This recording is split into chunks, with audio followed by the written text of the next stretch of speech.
All the people saying, when are you having children? And we were like, oh, let's go, let's have children. Now, when you have the child, everybody's like, oh, she's so cute. Oh, he's so lovely. That's it. You're on your own.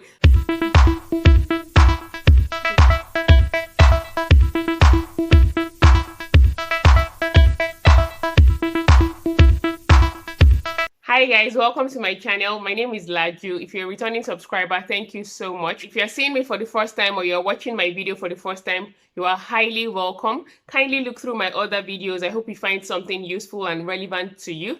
I'm a Nigerian living in the UK and I share videos on lifestyle and career tips for those living in the UK and those moving or thinking of moving to the UK. So I hope you find today's video relevant as well.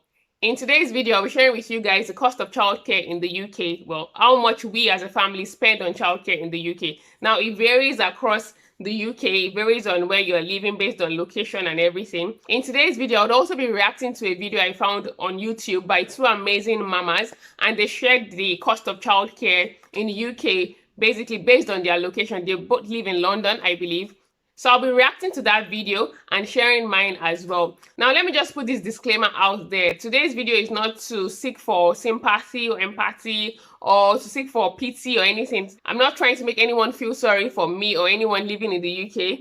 Or I just want to share awareness for those that are thinking of relocating to the UK, or for those in Africa or anywhere in the world that they think, oh, moving abroad is all peachy and rosy. I just want to really shed the light so you really know what you're getting yourself into. Personally, nothing prepared me for the reality of parenting, you know, and childcare is a huge part. Like, it is a huge part of parenting. Childcare, cost of childcare, who's going to look after the child? Am I going to look after the child? You know, is my partner going to look after the child? Those questions, nobody really sits down to think about them. When you're starting your family, you're just thinking, oh, we're going to have a baby gifts, diaper. But those things are real. Like, they cost a lot of money. But beyond that, that baby phase goes. And for some people, even through that baby phase, they start paying childcare costs. Like, if you don't get maternity leave, for instance, where you work or something. But in the UK, you are entitled to 1 year of maternity leave as a parent. So you do get that 1 year as a mom. And I believe that fathers also, there's some sort of maternity, not 1 year, obviously, but you can apply for some sort of maternity leave as well. I believe so, because I actually spoke to someone that said he was going on some type of paternal leave recently. So I'm aware that there's something like that now. So, but that's not what today's video is about. The truth is, there are a lot of factors that come into play when you want to start your family or when you want to grow your family. But the reality is that many people don't get it. Some people can be quite insensitive. When you see young couples and you start saying, oh, when are you having kids? Or when are you having more kids? It's really not your business. You really don't know what is going on. You don't know, probably they've been trying and it's not happening. Or they got pregnant and they lost the pregnancy. Or probably they don't want kids. It's okay not to want kids. Some people choose not to have kids and just to have dogs, which is totally understandable. If that's what you want. Now, I understand why some people would choose not to have kids, but you don't know what it is. You don't know whatever their decision, just respect it, you know. Or they're just not ready, which is one thing I'll be talking about in today's video. One of the reasons they may not be ready is because of the cost of childcare. So childcare cost is a big reality for us, and we have to really consider it, and especially when you are living in a Western country. So yeah, we started our family, but now our eyes are open. We're like, okay, all the people saying, when are you having children? And we were like, oh, let's go, let's have children. Now, when you have the child, everybody's like, oh, she's so cute. Oh, he's so lovely. That's it. You're on your own. So before you have more kids, you really have to think about it. For some people, it happens, you know, they didn't plan it and the second child drops and, you know, you just hustle your way through it. For some of us, we think about it and we overthink it. And that is what I do. I overthink situations. So yeah, when you overthink it, you're like, okay. Basically, the cost of childcare in the UK, it becomes more affordable the older the child gets. So when your child is between 0 to 4 years, that's when you spend most of the money. And yeah, it can also still get expensive because more things will come up, more demand. Your child wants to go to university. Am I going to pay for my child's university, or am I going to let my child take student loan? You know, these are things that I already think about because I overthink, like I said. But some people, a lot of people in the UK that go through college, university and all, they start working with like huge debt on their neck.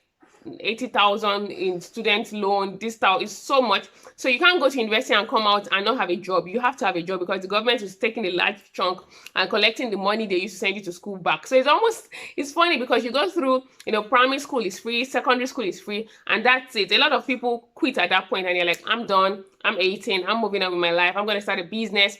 And now it makes sense why some people are like, oh, this going to university just can't, because when you go to university, the higher education is like the government now takes all the money. You didn't pay for primary school, you didn't pay for secondary school. When you go to university, we're going to get it. We're going to get you. So I'm just joking, but that's how it feels. But I'm not talking about that childcare yet. I'm talking about the earlier years of 0 to 4 years old.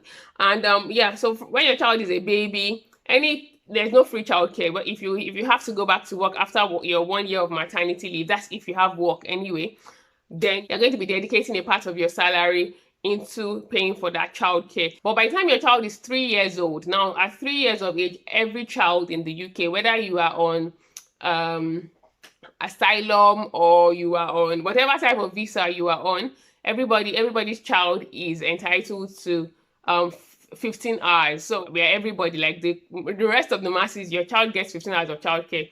So you don't have to pay for 15 hours. If you decide to send your child to nursery or to a childminder, your child will get 15 hours. You apply for it, and then the government is paying for that. So from our personal experience, I wasn't working for the last 3 years. If you watch my videos, you will know what I'm talking about.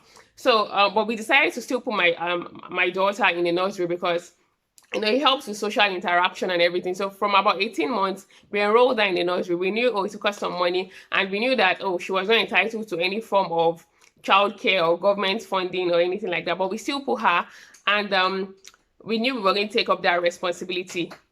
So she was only going twice a week, and she was only going for 5 hours. So we were paying roughly 10 hours.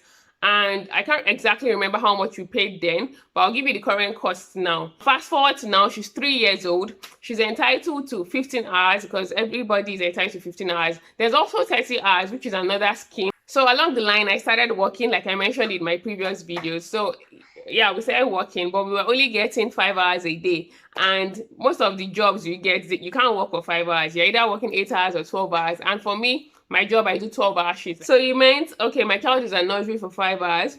I'm working for 12 hours. So do the maths. There's still a 7-hour gap in between there somewhere. So it meant that we had to tell the nursery, okay, we're going to be paying for the additional hours. So what I do, the days she already goes to nursery, she was going for free for 5 hours. I'll pick her up and we're back home. But now that I work like 12 hours straight, so I only pick shifts for those days that she's at work and some weekends, basically. When my husband is home, everything is planning. You have to plan. Are you going to be home? Are you on call? You can't just say, oh, I'm going to work every day. No, you have to plan it. Okay, when my husband is home, I take up more shifts. When I'm home, he takes up more shifts. Like we're doing the maths, childcare maths. Okay, who's going to be with her?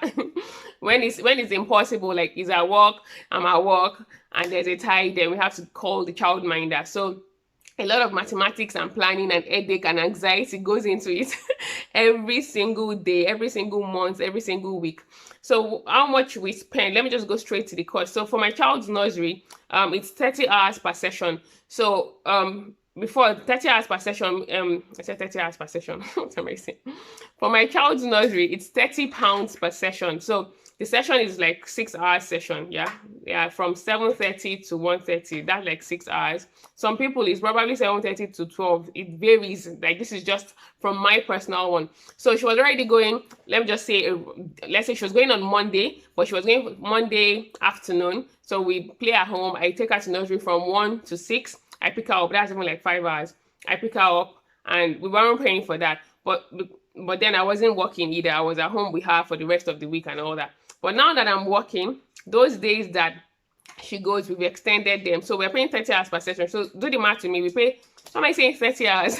So we pay £30 per session. Session is roughly 5 to 6 hours. So that's, she goes 3 times. So we pay 3 days a week. So that's 30 times 3. That's £90. That's in a week, £90 per week. And at the end of the month, if the month is times 4, if it's a month with 4 weeks, so that's like £360. If it's a month that has an extra day, it may spill over to like £400, you get. So That's how much you spend. But she only goes 3 times a week. But still, let's just imagine the government wasn't paying. Now, for families where maybe your child is 2 years old, you just maybe move to the UK or something, and you're not entitled to any 15 hours or anything because your child is still less than 3 years old. Okay, so you're paying, if you're going to a nursery like my child's nursery, so you're paying 30 hours per session. So morning and afternoon session, that's already 60. How am I saying 30 hours? 30 pounds per session. So that's 60 pounds for a whole day. 60 pounds times 5. 60 times 5, that's 300. You're already paying 300 in a week. That's how much we won't pay in a month because we're not going every day. So in a week, you pay 300 times 4. That's if the month has 4 weeks. So you're already paying 1,200, because your child is going to nursery every single day. That's a lot. So, let's be realistic. Some people don't earn that. So when I say that you are working for the childcare, so you work and then you give childcare, and then at the end of the month, well, I'm not complaining. Like, I'm really not complaining, and I'm so grateful. But this is the reality. Like, people don't get it. This is the reality. You have to consider childcare, except you have someone living with you that can stay with your child, while you are doing the hustle. And this is why I will be recommending this video from Fabmomma. Guys, I watched this video and I wasn't surprised. I'm like, yeah, I know it's London. And she was saying how she spends, like 1,200 plus on childcare, in London, because her child goes every day. Roughly what we've calculated. She also mentioned that, the one that is even in school. So even when your child starts primary school and, you're no longer worried about paying anything, like your child is now in school. But then you have to get to work on time, and school doesn't open until a certain time. So you have to now put your child in breakfast club, and then school closes, and then you're not done from work because you're still working. Someone has to pick your child in that time frame. So she puts that other child in after school club. And I'm like, when would this end? Like, when would this end? So for that one, that she's the child that goes for after school club and everything, that's like another 200 to 300 pounds. Watch the video, it's very informative. So at the end of the day, she's spending close to 2,000 pounds on childcare. How much are you even earning? So that's the reality, and that's for 2 children. And some people have 3, 4, 5. I don't know how they do it though. But if you consider this, you will know that you should not be asking people, when are you having more children? Except you want to come and babysit the child for them, or you want to come and live with them. And the other amazing mom we have, Mommy also said how she got her mom or her mother-in-law to stay with them for a period of time, almost a year or so. Watch the video, I can't remember. And while our mother-in-law was with them, or her mom, she said she was able to save 14,000 pounds.